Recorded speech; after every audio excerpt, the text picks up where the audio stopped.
On the 30th of June 1937, Walter Handley lapped the famous Brooklands outer circuit at 107 miles per hour on a BSA Empire Star motorcycle and was awarded a Brooklands Gold Star for his effort.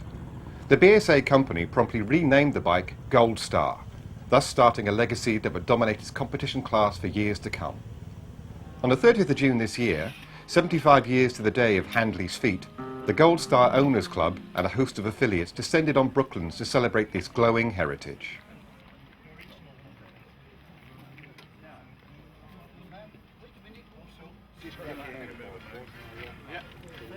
Peter Driver of the Brooklands team helps with the racing goldie. The P plate shows its use for parades.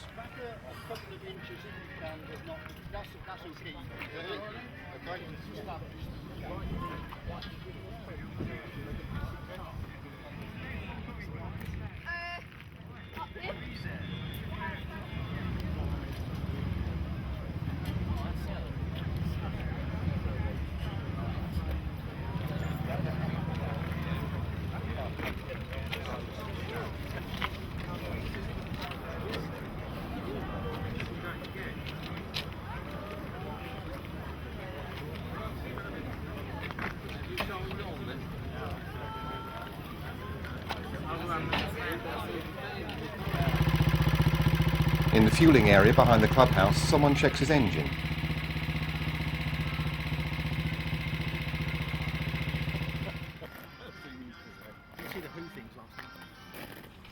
Half past 9 and the ranks are filling quickly.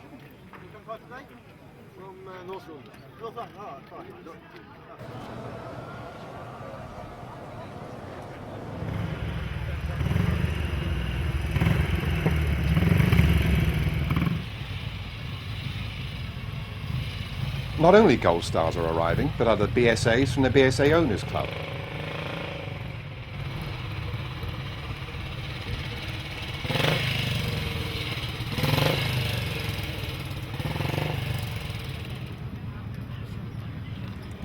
Another racer.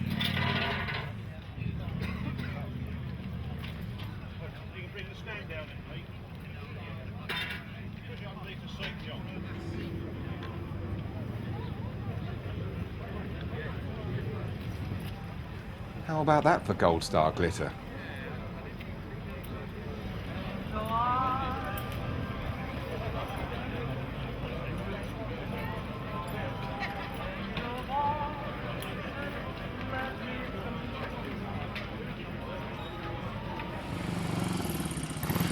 The paddock is almost full, yet still they arrive.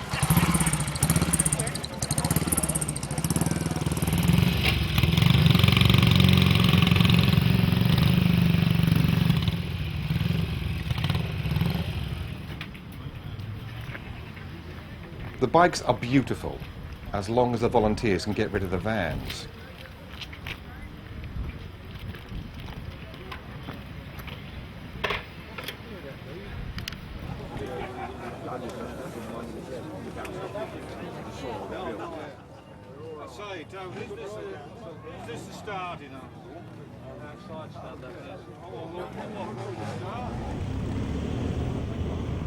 The test hill opens with a brave, or stupid, scrambler in shorts. Racers of a different breed. The Brooklands Museum bikes wait their turn. B6 is the Douglas, 235 is the Wicksteed replica Triumph supercharged twin speed, B14 is the AJS Bigport. A work in progress arrives. It's not yours. No, I don't know this bike.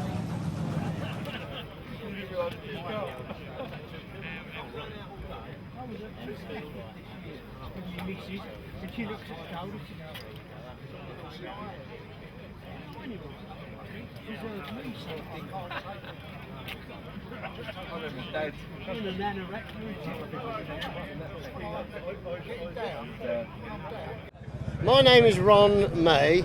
I'm chairman of the Gold Star Owners Club. Well, it's the iconic racing bike. Road race bike, clubman's. People used to take it home, ride it to the clubs, club racing, take the lights off and race, and then put them all back on and go home on it, if they were lucky. Gold Stars have you had? I've had two, only two. I really wasn't into them when I was younger, but the first one I had got taken away from me. Let's put it like that. Nicked. Today is a one-off.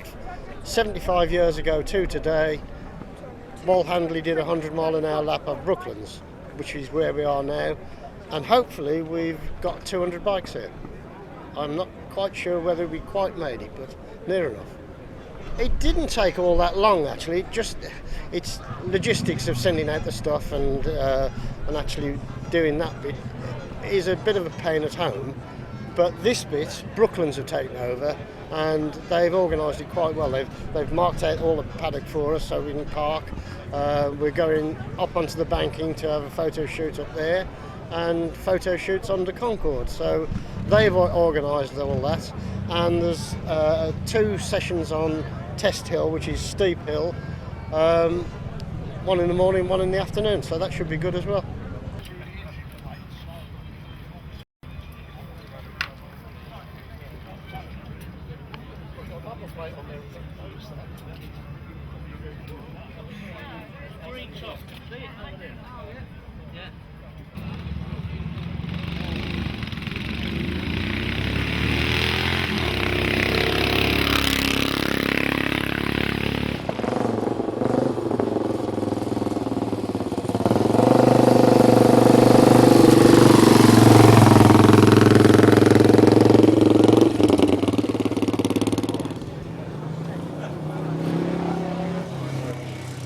An unrestored M24,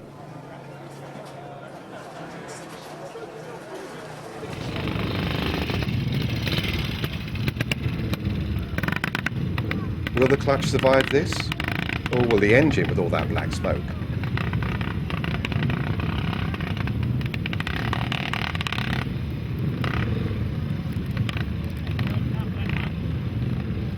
No, discretion is the better part of valour.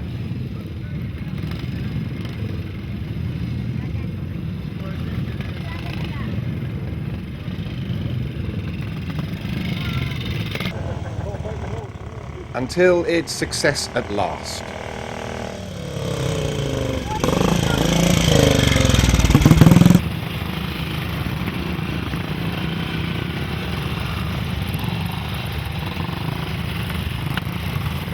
Tony Baxter, Brooklands volunteer, takes his turn on the museum's Douglas.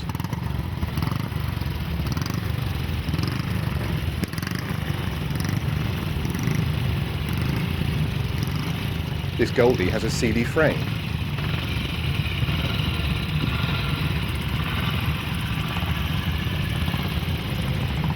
This is George Wander on the recreation of the Walt Handley Empire Star that he built for his 75th anniversary.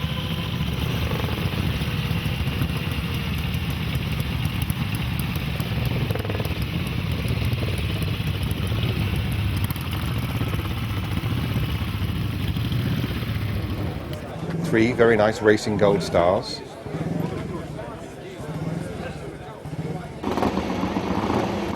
And a real race bike takes to the hill.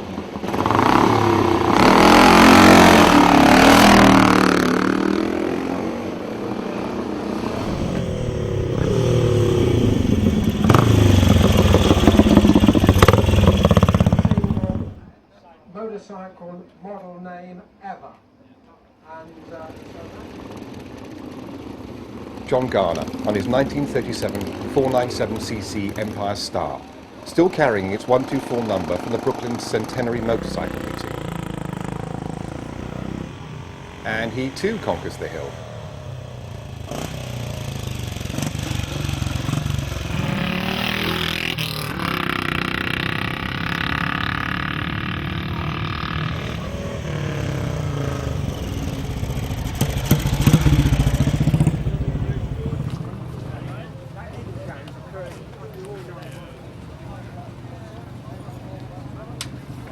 Pre-war and post-war, the shine is a thing.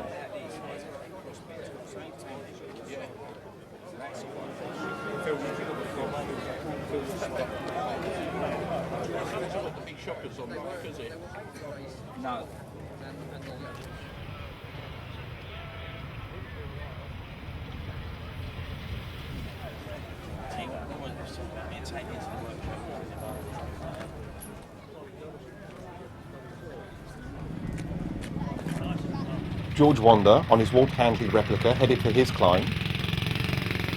And test hill success proves that it goes as well as it looks. Why the BSA? Well, I've owned a BSA since I was 18. I had a BSA Bantam, and I've never owned any bike other than a BSA.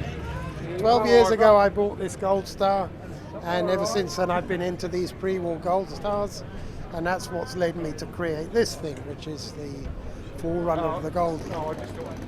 It was the fact that I knew the 75th anniversary was coming along.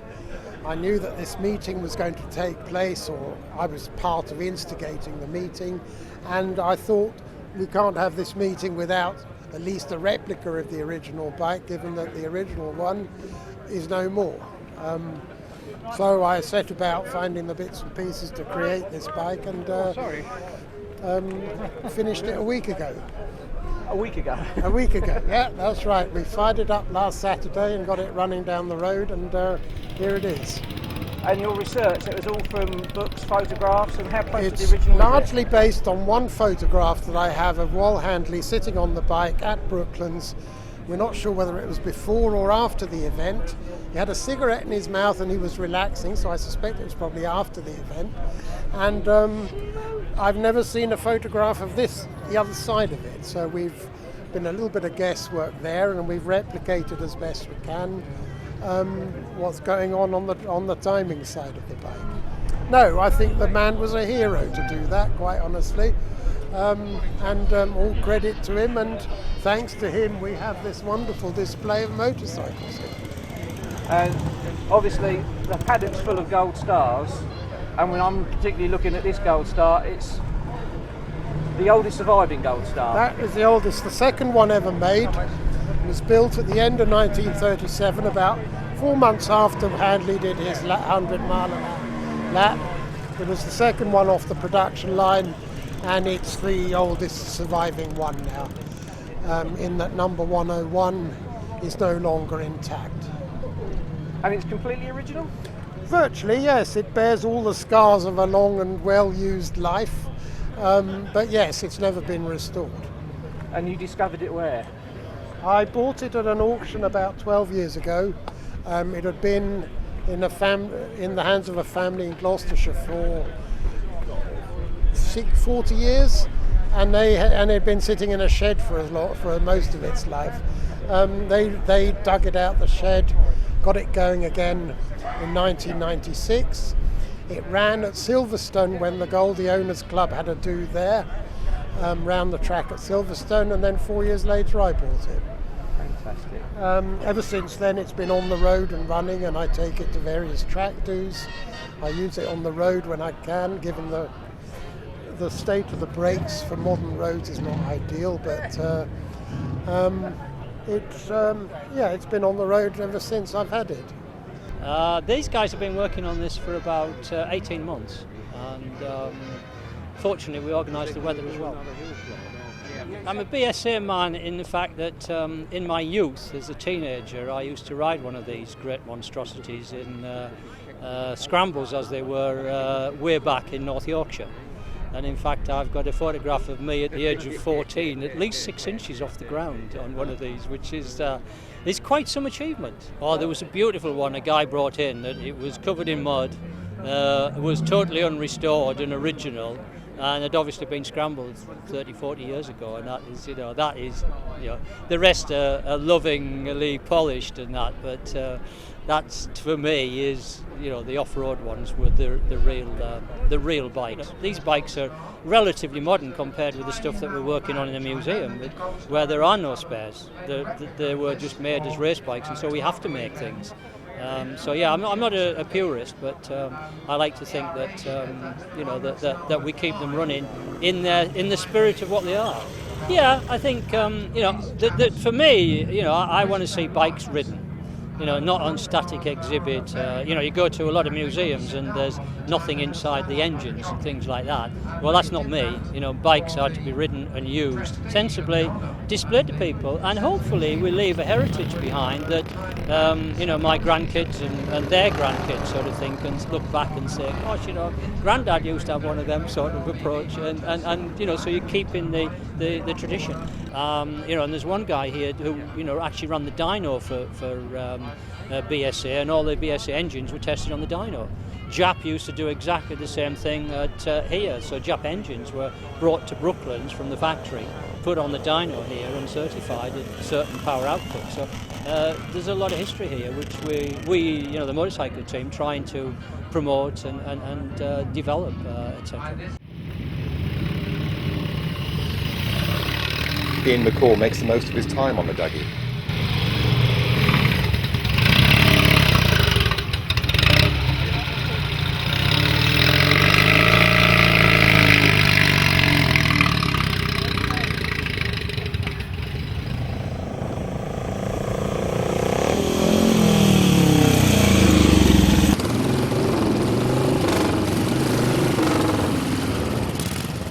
And now the 350 Racing Goldie gets its chance.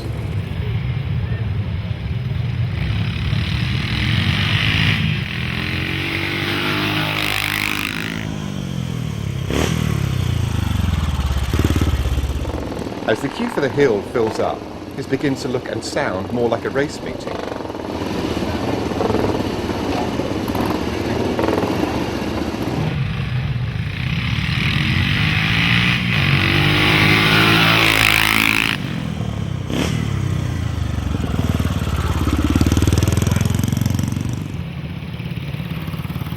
Onto the members' banking for a photo shoot.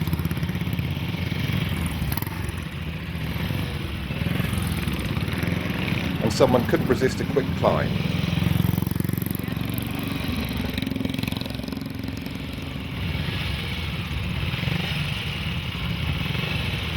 All lined up for the photo shoot. What a shame it's not for a mass start.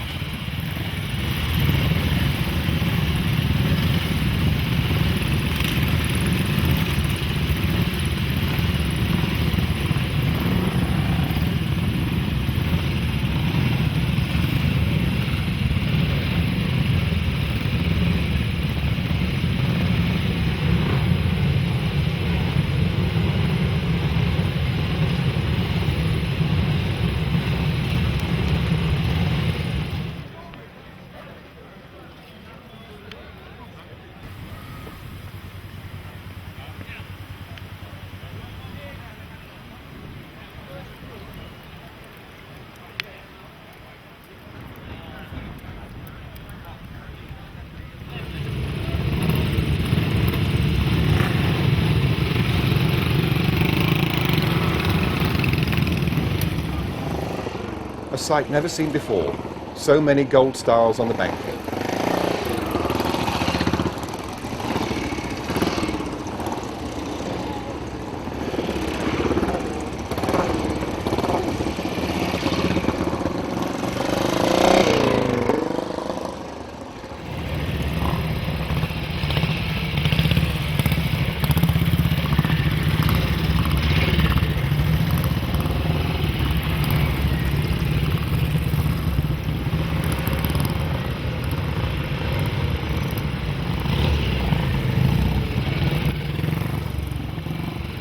And back to the paddock.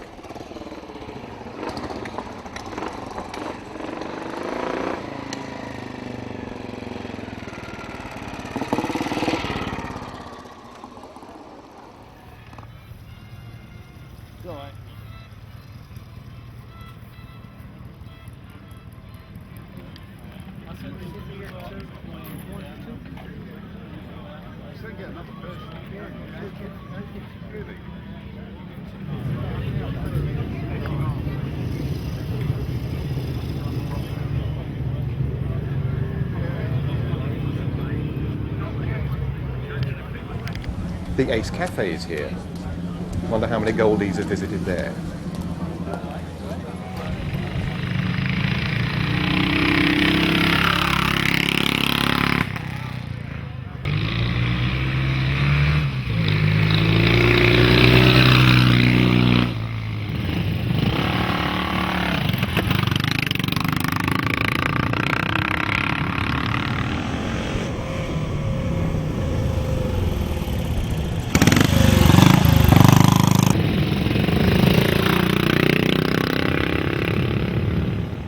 reminder that Goldies were off-road as well as road bikes.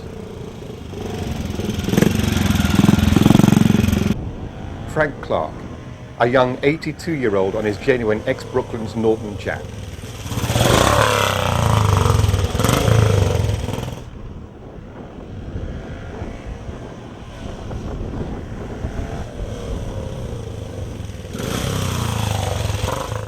Well, I started at the BSA factory straight from school, and on and off I worked there 20 years. And in some of that time I had to test brand new ones, but of course there was always one tester only for Gold Stars. Lowell Staven, his name was. But obviously he had holidays, and sometimes he was off ill, and they had to throw somebody else into the melee, and quite often it was me. So that was my association. When I started grass tracking, I was using a single cylinder Gold Star based alcohol burning engine, and I ran that for 2 years until I switched to the twins. So that was probably my association with Gold Stars. Yes. What is it that you think makes the Gold Star so special?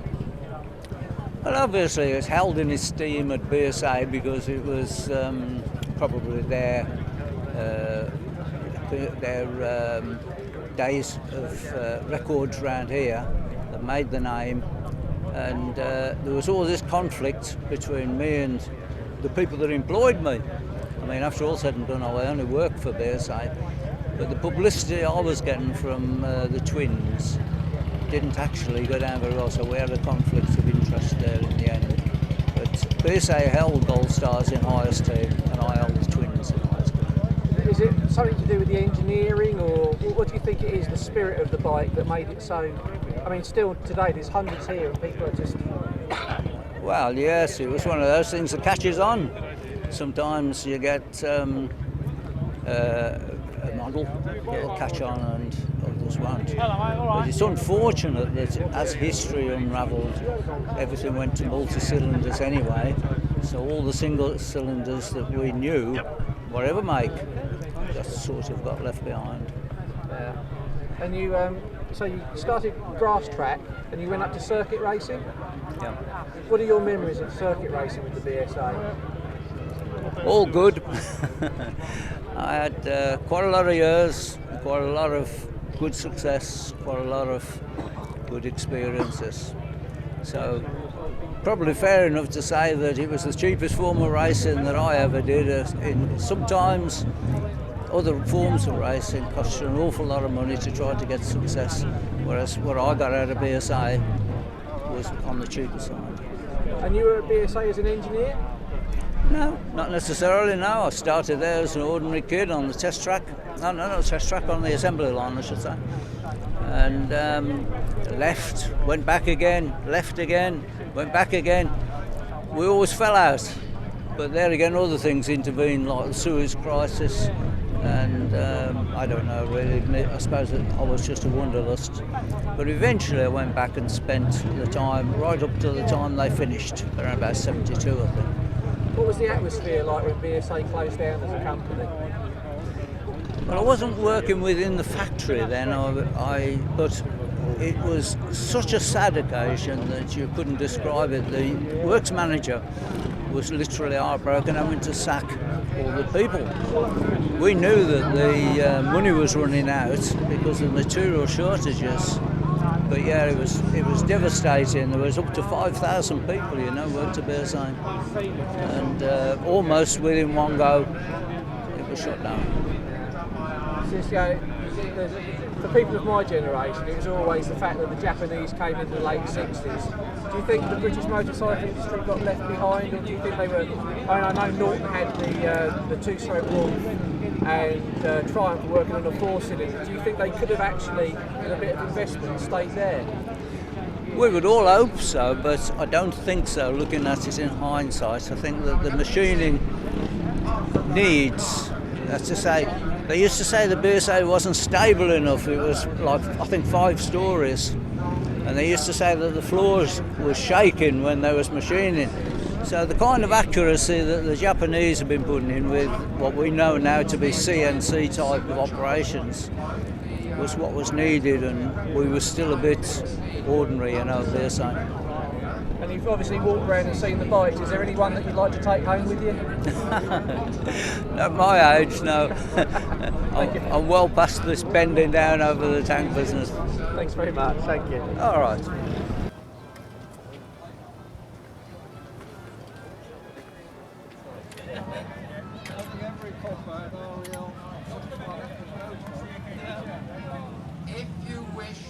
A lovely front stopper, but not a BSA item. One row at a time. The marshals will take you out a row at a time. So if you... This is Steve Tonkim's NK3 Sealy framed bike. And up the hill it goes.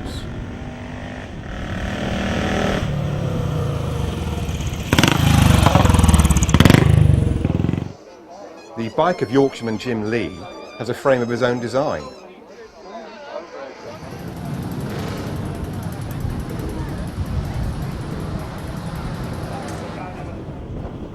And it crests the test hill.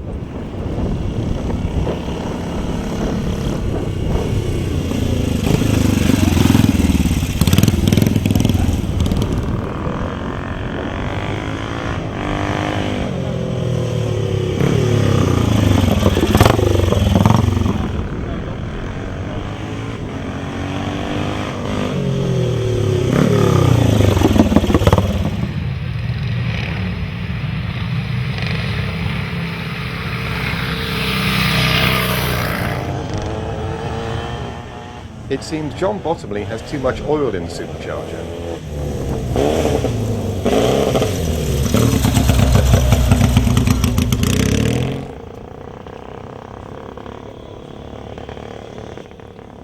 Don Green takes a Museum 250 Rudge up the hill.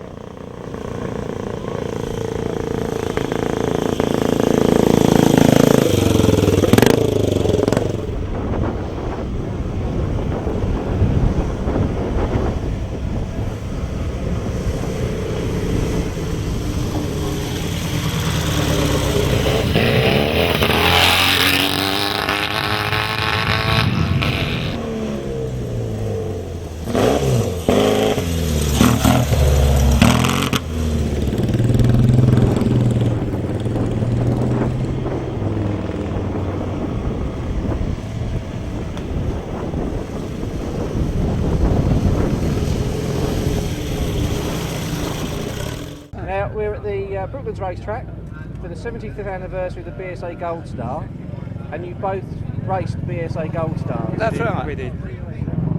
An experience? Well, I think Bernard knocked me off once. Experience.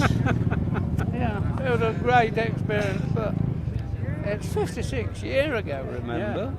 Yeah. When I did my winning in the Isle of Man, anyway, 56 years ago.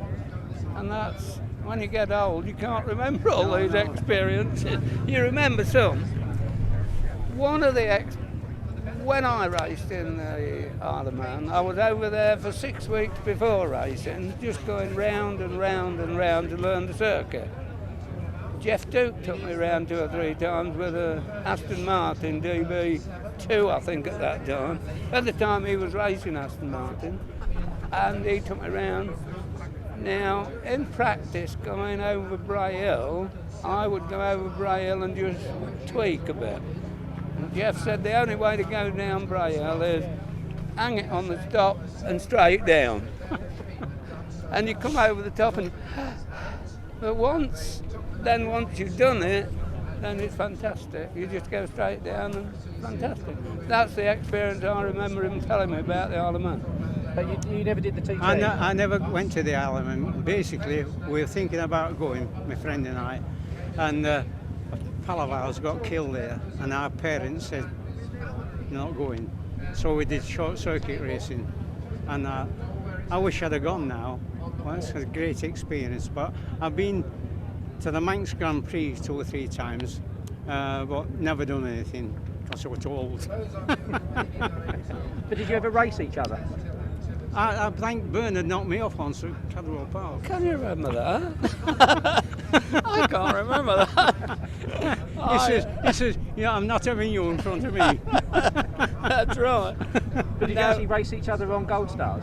Gold Star, I think Yeah, you'd have a Gold Star then. I had a Gold Star from August 55 until at the end of that season, 55 season, then changed David Manx Norton's, and then just had a Gold Star for the Clubman's. What is it that you think that made the Gold Star so special? Well, it's got a nice close ratio gearbox on, plus the fact it was a lot cheaper than the Norton Manx. Yeah, it was a lot cheaper, yeah. Because you were a privateer, you were buying your privateer, bikes. yeah. And you were a factory rider? Not Or really you a were buying factory, your but bikes? I never bought any bikes. I was lucky enough for other people to buy them for me, so I was extremely lucky. So if you were a privateer, would you have chosen the Gold Star, or is it because... I would in the Clubman's, but after that, no, probably Manx Norton still.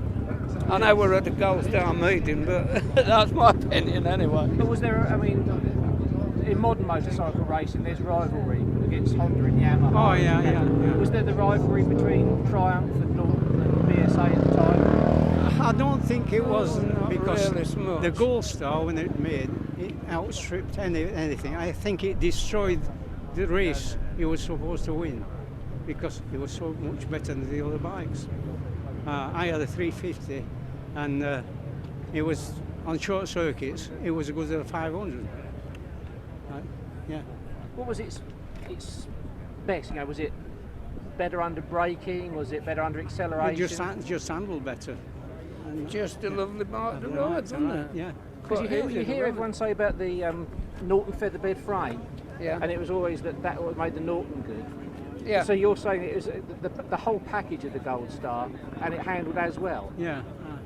Nice bike to ride. Nice bike to ride. I wouldn't say quite as well, but it handled well for what was actually a road bike, wasn't it? Turned into a racing. It was a bike match for the 7R. Yeah. It was a match for the 7R. Really? They would hear it. 7R AJS. That Because was. we've been speaking to a few of the owners who've got the road version, and there's the road Clubman's race version. Clubman version. And the most common modification, apart from the clip-on handlebars, appears to be the front brakes. Yeah. Yeah. Well, a Mallory used to find this. For a start, a couple of laps, your 190mm brake was all right. It got hot, and then you're having to brake further back because it wouldn't stop.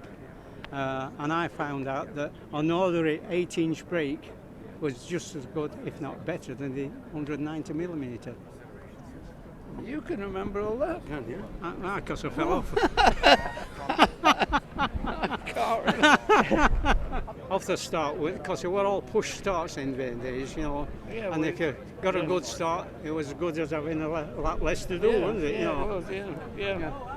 No. See, I think in 56, did they alter them in 56, the front brake? That's right, yeah. I think they did. They seem to stop all right in 56.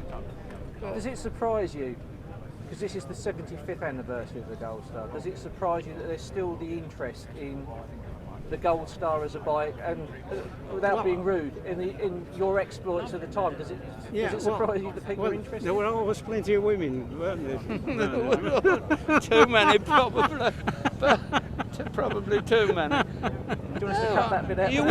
You wouldn't think that there would be this interest in them. Not when we were racing. I think what's happened is a lot of younger people want a bike like their father had.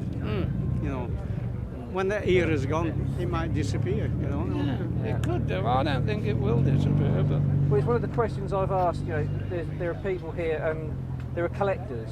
And when you say, "Oh, why the Gold Star?" and they'll say, "I've got a Gold Star at home and a Vincent Black Shadow and a Rush Superior." Yeah. And there are others that have just got the Gold Star. Yeah, well, I've still got the Gold Star I bought new. I've still got it. Bought it new, still got it. Not restored. No. As the day. Oh, sorry, wait a bit.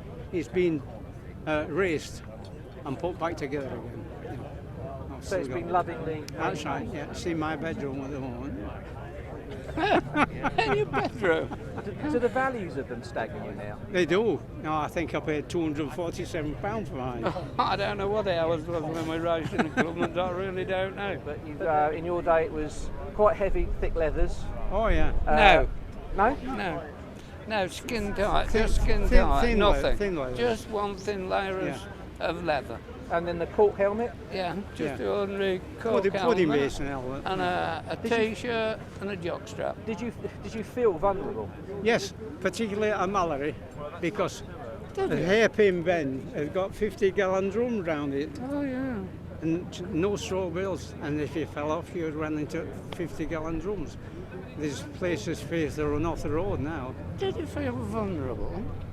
I didn't feel vulnerable, no. You always think somebody else is going Well, to... one less to Come pass. on. You don't think you're going to do it, it's somebody else. And one last question, because obviously there's lots of people that want to speak to you. Yeah. Do you still watch the current bike racing on the Yeah. television? Yeah, Definitely. I do. What Yeah. do you think? I think it's hellishly quick. It is quick. I mean, let's face it, lap times are twice as fast as we Oh, used yeah. to go, Bernard. But remember, they're doing 200 mile an hour in the Isle of Man. I did about 140, bro. My brain Probably. doesn't work that quick now. Yeah. No, fantastic still racing, Yeah. but they're on track. They're on tracks, right. what we mainly ride. It gives them they a bit come more off and get up and go again. We come off We and come off a finish. hospital job. Yeah, and we come hospital off. job finish. As Test Hill runs into the afternoon. In the paddock, there's a reminder of the versatile Goldie, racing, off-road and road-going versions.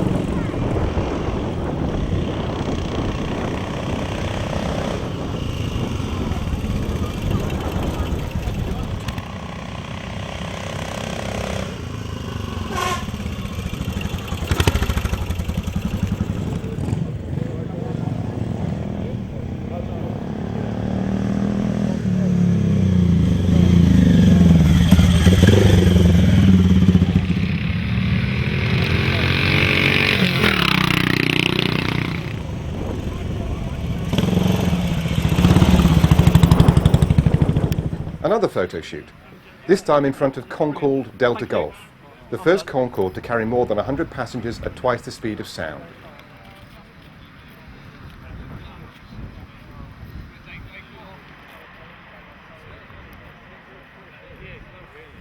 Concorde and Gold Stars, both icons of speed in the 50s and 60s.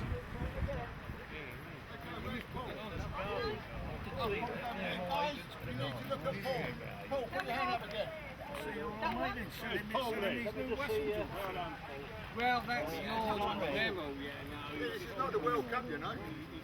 Do we sing the anthem?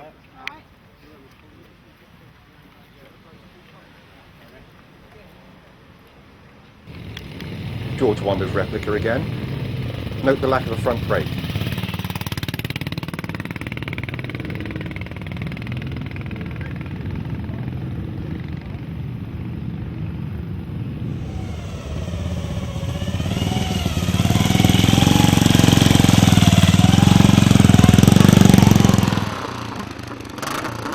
John Garner has another go.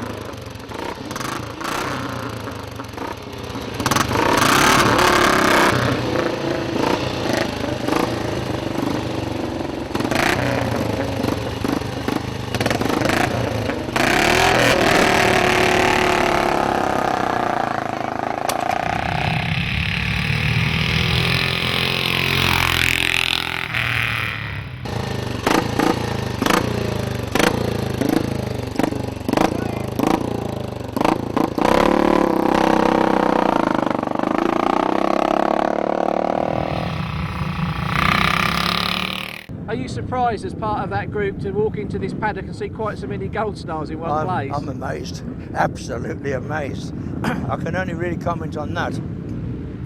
It only goes to prove what a fabulous product it was when it was manufactured. It was obviously the right product at the time. What do you think the longevity of the Gold Star comes down to? I think that its reputation. I mean, I think it was a superbly manufactured product, very, very reliable.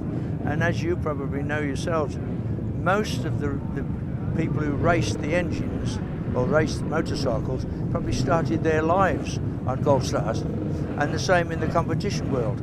Most of the people came up in the competition world riding BSAs. There were other bikes obviously, but BSAs I think were the most popular. They're obviously a loud motorcycle. Do you think that the youth of today maybe have missed out on something by they only see a Gold Star on a day like today? They don't see them on the streets. You think they've missed out? Oh, I personally I think so, because I've always been a believer that before you learn to drive a car, you should have a motorcycle license, and you know the dangers that motorcyclists have when they're on the open road, because the modern car driver has no concept of the dangers that motorcyclists can get themselves into. Well, no, because I up until about 25 years ago, I still used to ride old BSAs, and I mainly gave up because of the fact that the brakes were so poor. I used to leave a gap between the vehicle in front and myself, and some clever gentleman had come along and he's 205 or the little Ford ER, whatever it was, and I had so many narrow escapes, I thought, well, that's it, I'm going to give up riding. And you're at the factory when these bikes are being built, so you've seen parts of these bikes that a lot of people haven't, like the insides. There's always been shall we say, a bit of criticism over British engineering in the 60s when the Japanese came over. Did you see it that way, or did you think, you know, what you were doing was... Well, not really. I think that the actual products, let's say the engine and gearboxes, were exceptionally well made. But I think in those days, because of the technology wasn't around, that you may have heard the expression that two of the best tools on the BSA assembly lines was a tyre lever and a hammer. But to a certain extent that could be true. But that applied, because I did get involved in Triumph in the latter years, it was exactly the same down there. And I think it was just general in engineering. I think cars were the same from what I hear, because even cars, the doors never fitted properly and they used to have to be tweaked before they left the factory. Where today, with modern technology now, everything's computerised, all the design is computerised, the things just go together. Accurate, yes. And there used to be, you know, people, you've probably heard of Eddie Dow. He used to make special parts for the bikes which were improvement on the original factory designs. Very, very popular with the Eddie Dow conversions. And you say you was at the factory at the time the Gold Star ceased production? Yes. There's a long-held story that one of the reasons they stopped making it was because Lucas refused to make magnetos for it anymore. I wouldn't disagree with you. Yes, because as you probably know, that the B31 and the B33, they were forced to go to alternators, which in those days were very, very unreliable. And of course it overloaded the crankshaft on the drive side because of the weight of the alternator, and they didn't perform very well, and they lost interest. Lucas and then had already decided we're not going to continue, I think after 61, with magdynos. I think that combined with the fact that the B31 and the B33 had ceased production, it wasn't economical to continue producing small volume engines for the Gold Star when there was semi-mass production on other motorcycles, and the capacity was required for that. So do you think there's anything that BSA could have done to maybe lengthen the life of the Gold Star, or had it really lived its life? I personally don't think so, no. Because see, the Lucas organisation were the law to themselves. If they said, we are not going to do this after a specific date, that was it. There was nothing you could do about it. I mean, the sales were dropping off, and because the Japs had started to come in. And as you know, it's superseded by the Rocket Gold Star, which in itself is a very nice bike. Well, I can only really say that people ask me why I've always been involved in motorcycles. I got involved in motorcycles when I was in the army, riding an old BSA M20, and it got in the blood. And I've always said that I've always enjoyed work. Going to work was not a chore for me. It was a pleasure to go to work, you know, and I've really enjoyed it. I've got no qualms about BSA at all. I've had They didn't pay very well, but it was a fabulous place to work for.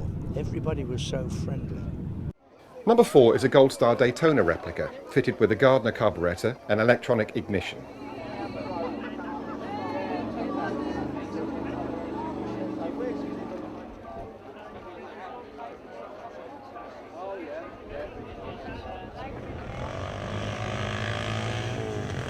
And to prove it's not just for show, up the hill it goes. Followed by a trials version.